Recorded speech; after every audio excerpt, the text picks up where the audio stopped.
Salve, salve, galera! Começando mais um episódio do 3 Pontos e a Falta para falar do jogo 2 da final da NBA. Miami Heat reage, Filipão! Animado, hein, Brunão? O meu Miami reage e bota tudo igual na série. Venceu em Denver por 111-108. Uma vitória suada no último minuto, mas uma grande partida do time de Miami, uma grande partida de Denver também, né? Um jogo muito, muito vencido pela tática, pelos ajustes do coach Erik Spoelstra, e um jogo onde a gente teve ali a backcourt de Miami funcionando super bem. Vamos falar tudo sobre essa grande partida e muito mais. Mas antes a gente já fala para você deixar aqui o seu like, para você ajudar a gente a chegar a cada vez mais fãs de NBA, a cada vez mais fãs de basquete. É com o like que você ajuda a gente a chegar lá. Então já deixa aí o joinha, que contribui muito pro canal crescer. Que também contribui pro canal crescer, se você tá chegando agora, é assinar aqui. Clicar no botão de assinar, clicar no sininho também, ativar o sininho para receber notificações de vídeos novos e ajudar a gente, Filipão. Rumo aos 5 mil, hein? Rumo aos 5 mil, não. É o único número que não sai da minha cabeça, galera. Você pode fazer esse número chegar, então ajuda a coroar esse trabalho nosso de playoff, né, Brunão? Cobrimos todos os jogos, senhoras e senhores, 100% dos jogos. Então, se vocês gostaram, se vocês querem que a gente continue com essa pegada e desumana, né, Bruno, no próximo ano. É isso. Segue o canal aí, compartilha com todo mundo nos seus grupos aí e ajuda a gente. Muito obrigado desde já. Vamos lá, Filipão. Bom, Miami 111, Denver 108, uma partida que eu acho muito interessante porque a gente vê as duas características pelas quais os dois times são conhecidos durante toda a pós-temporada, né? No primeiro tempo, Denver faz o seu atropelo habitual, né? Miami, acho que por muito pouco não deixa o controle do jogo escapar ali, especialmente no segundo quarto, que Denver faz 34-25 só no segundo quarto. E a coisa começa a mudar no segundo tempo, Filipão. Sim, o time cresce de produção, cresce de rendimento, a defesa começa a se encaixar. Achei um plano muito interessante do coach Spoelstra de anular a habilidade do Jokic de passar a bola, né, de fazer a bola rodar. Ele pontuava, só que ele não fazia os outros companheiros dele pontuarem de forma tão eficiente como eles estavam fazendo nos outros jogos. E aí, no último quarto, o time cresceu, né, como a gente já viu acontecer em diversas partidas nesses playoffs, e conseguiu garantir a vitória. Foi 111-108, mas assim, no último quarto chegou até 10 pontos de diferença, Filipão. O negócio foi impressionante. E eu acho que o mais interessante, né, mostrou algo que talvez só o Timberwolves tenha mostrado lá no começo dos playoffs, que esse time de Denver, ele é muito forte, mas ele não é invencível. Como é que você vê esse jogo aí, Filipão? Não, eu sinceramente, cara, não tenho mais adjetivos pra esse time do Miami Heat. Então, literalmente fazendo o impossível, cara, ao parar esse time do Nuggets, que simplesmente engoliu o Lakers, o LeBron James e o Anthony Davis, e o Suns do Kevin Durant e do Devin Booker. É sempre muito importante se lembrar. Sei que aquela série contra o Suns foi apertada, foi a 6 jogos, mas excluindo 2 jogos em que Booker e KD combinaram para 80, 90 pontos. Foram os jogos vencidos na individualidade, né? Os jogos que eles perderam pro Suns, né? Os jogos que eles venceram foi uma diferença de 17 pontos de média, Bruno. Ou seja, foi um atropelo, sim, né? E o mais incrível, o Miami jogou numa intensidade, Bruno, tão gigantesca, fora de casa, que parecia que era o Nuggets que tinha acabado de ser de uma série de 7 jogos contra o Celtics, né? Mesmo com o elenco tão reduzido e até menos talentoso no papel do que os adversários que eles venceram até agora. Então é algo realmente absurdo o que a gente tá vendo, cara, e muito louvável, muito histórico o que você mencionou tem sido extraído desses jogadores. E, portanto, né, o principal para mim responsável por essa arrancada do Heat é o líder desse time, que é o Erik Spoelstra, Bruno. Eu sei que o Butler tem sido espetacular, ele foi principalmente naquela série contra o Bucks, e que o Bam Adebayo tá tendo uma das evoluções mais impressionantes que eu já vi num playoff. Mas para mim, Bruno, esse Heat é mais um ecossistema que funciona impecavelmente bem e em perfeita sintonia e harmonia do que simplesmente um time de um cara que faz tudo sozinho. Uhum. Seria o desrespeito com os caras não draftados que novamente tiveram partidaças ontem, todos eles, e com o resto dos coadjuvantes que entregam tudo em quadra, cara, e faz esse time ser o que esse time é, né? Só pra gente ter um contexto, Bruno, No papel, de novo, né, trazendo as séries antigas, o Lakers tem peças defensivas muito melhores do que o Heat no papel, de novo dizendo. Mas em 4 jogos, eles não conseguiram fazer o que o Heat fez ontem, né? E ainda fora de casa, que é vencer o jogo e não deixar ser varrido. E se tem alguém que, Bruno, ainda não entende o que é a Heat Culture, da qual a gente sempre fala muito, né? Ela fica evidente demais, cara, quando você para pra pensar que, diferentemente de quase todos os times da liga, o Bam Adebayo e o Jimmy Butler, que são as duas maiores estrelas do time, não são apenas o ponto focal do ataque, mas também, Bruno, são os caras que fazem todo o trabalho sujo do time. É absurdo. E quando seus líderes dão sangue assim e lideram, por exemplo, cara, o elenco de suporte se motiva e faz o mesmo, cara. Ontem, como você falou, os ajustes venceram o jogo, e um ajuste principalmente, que foi como a gente sugeriu aqui no vídeo, quem assistiu viu que a gente sugeriu exatamente isso, que foi colocar o Kevin Love no quinteto titular, Bruno. Mas foi chave não porque ele desequilibrou individualmente, mas porque foi justamente esse pequeno ajuste que manteve o Adebayo no Jokic, mas, Bruno, finalmente liberou o Butler para marcar o Jamal Murray, cara. Eles colocaram os melhores 2 defensores deles contra os 2 melhores atacantes do time de Denver, ao mesmo tempo que o perímetro ficou mais alto.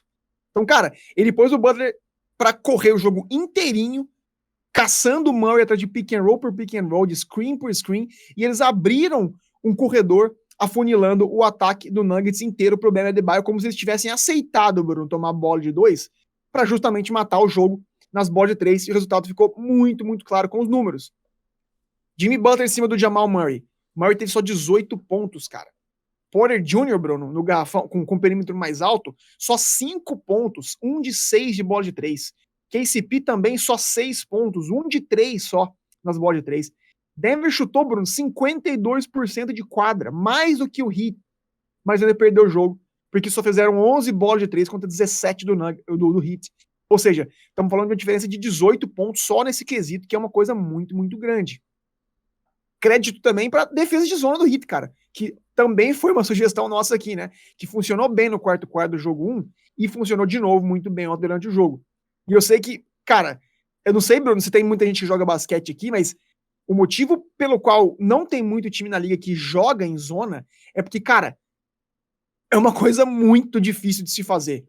Exige um nível de disciplina, tática e comprometimento coletivo tão grande e tão uniforme que só um time tão bem treinado e montado com as peças certas como o Heat, não consegue fazer de um modo tão sustentável assim, cara. E eu acho que é um dos motivos pelos quais eles sempre deixam pra fazer isso no último quarto, né?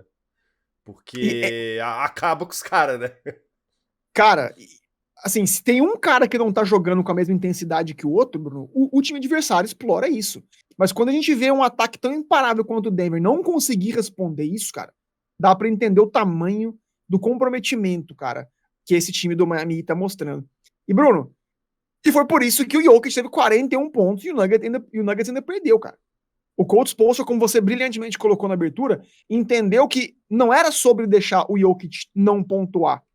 Era sobre não deixar o Jokic orquestrar o jogo. Era sobre não deixá-lo animar o elenco de suporte. E quando ele tem só 4 assistências, cara, isso significa que o resto do time não tocou na bola. O resto do time não foi acionado. E quando eles não são acionados, Bruno, a máquina Denver Nuggets não é eficiente, cara. Eles viram um time normal, viram um time unilateral. Então, em outras palavras, foi, cara, uma cartada genial do Coach Spoelstra de deixar o Jokic numa ilha, como a gente tá vendo na imagem aqui, e convidá-lo para ser finalizador, não orquestrador. Porque isso deixou, Bruno, KCP, Porter Jr. sem a bola na mão boa parte do jogo. E quando eles finalmente tiveram essa bola na mão, Bruno, eles estavam frios, fora do jogo, e erraram os mesmos arremessos que caíram no jogo 1, principalmente no quarto, que foi aquela lavada do Miami Heat, que venceu o jogo de maneira muito confortável até, no quarto, né, pela dominância. Então, Bruno, ou seja, foi uma aula tática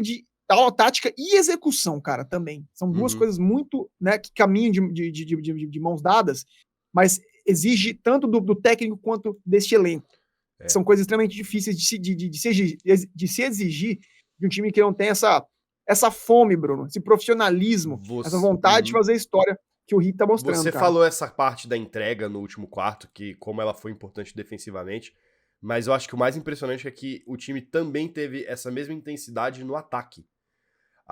Sim, A, a, a eficiência do Miami Heat no ataque foi de 189,7 por 100 posses.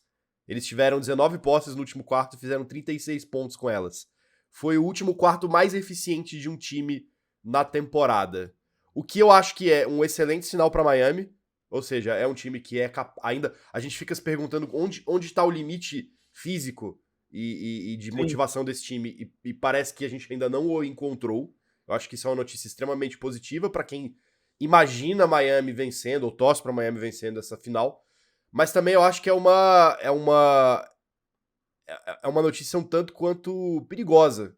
Porque se você parar para Concordo. pensar que o Miami Heat precisou fazer o último quarto mais eficiente da temporada para vencer Denver por apenas 3 pontos, isso mostra a disparidade técnica, né, que a gente tem aí entre esses dois times e o quanto que qualquer deslize de Miami pode ser fatal. Eu acredito até mesmo jogando em casa.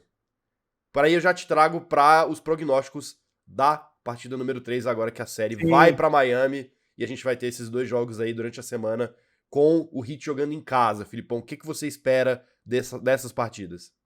Brunão, eu ainda enxergo o Nuggets claramente favorito pelo plantel, né, pelo elenco mais profundo e pelo Jokic ser esse fator tão decisivo e desequilibrador.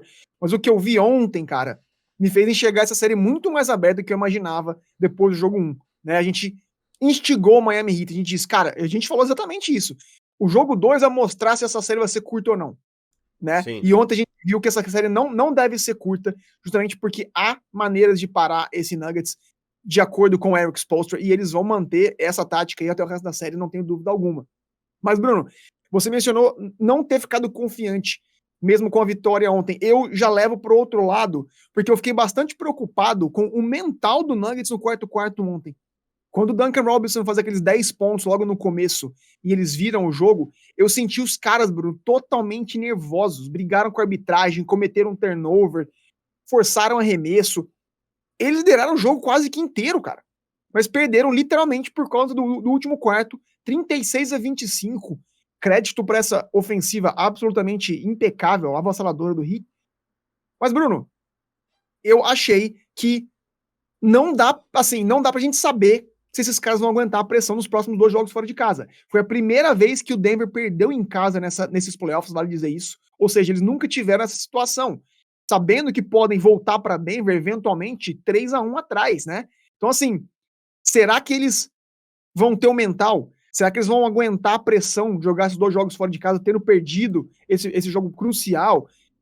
Muito curioso, portanto, para ver os ajustes do coach Malone agora, para sim. ver como é que ele vai combater essa falta de perímetro que Denver sentiu bastante falta, né? Mas ainda mais vai saber como é que esses caras vão estar psicologicamente, porque, de novo, é um time que está chegando aqui pela primeira vez. A franquia está chegando pela final pela primeira vez. Então, vai ser muito legal ver se não foi só um apagão, um cansaço realmente, ou se realmente a gente está vendo um time, Bruno, tremer numa situação de holofote tão grande, que é o oposto desse time do Miami Heat, né, que cresce nessas situações. Então, de novo, para envelopar, o Denver tem o melhor elenco, imagino que o ajuste vai ser feito, mas eu estou muito curioso para ver como é que vai ser o nível de execução, nível de concentração, nível de resiliência mental que esse time vai mostrar, porque, Bruno, as finais é um jogo, são Sim. uma série de psicológico, cara. Não, nem sempre o melhor time ganha, nem sempre o elenco de suporte entrega justamente por conta disso. Eu concordo 100% com você, assim, e eu acho que é o teste maior pra Denver mesmo, né? Pra mostrar se eles conseguem atuar bem dessa maneira, sob pressão, que eu concordo com você também. Por mais que eles já tenham enfrentado times com excelentes jogadores, times poderosos ao longo desses playoffs, né? Pô, o Denver é o time que eliminou o Kevin Durant e o LeBron James. Assim, tem que respeitar isso.